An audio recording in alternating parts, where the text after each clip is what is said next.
Bonjour et bienvenue dans ce troisième module de votre cours Langage HTML, notions de base pour créer son site web. Vous connaissez maintenant la base de la programmation HTML. Vous savez inclure des liens dans votre site et là, vous aimeriez le rendre visuellement plus intéressant. Mais comment vous y prendre? Pourquoi ne pas ajouter de la couleur et des images? Voilà les deux thèmes qui seront couverts dans ce module. Vous allez voir, votre site va vraiment commencer à prendre forme avec de tout petits ajouts.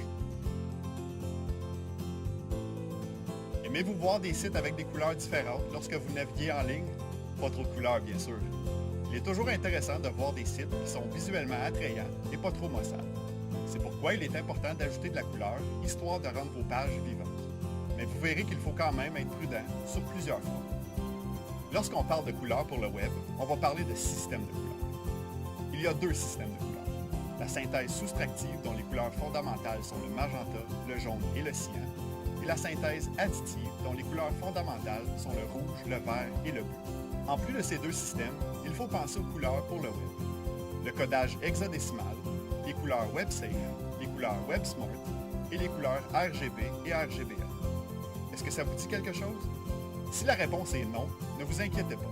Ce sont des notions parfois compliquées à maîtriser, mais une fois que vous aurez terminé la section, vous allez tout comprendre.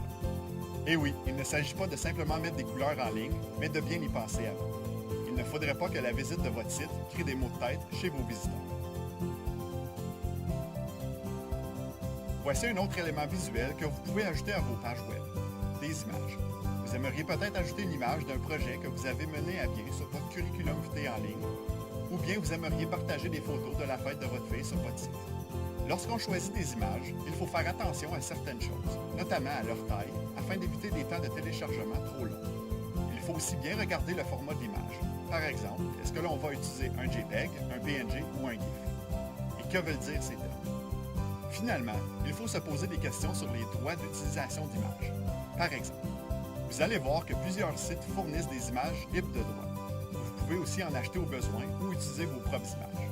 À la fin de ce troisième module, vous allez être en mesure de mettre des couleurs dans votre site web et aussi d'y insérer des images. Suivez l'ordre des sections, pratiquez-vous bien et souvent, ne vous gênez pas de proposer des questions dans le forum, vos pairs sauront peut-être vous aider. Bon module.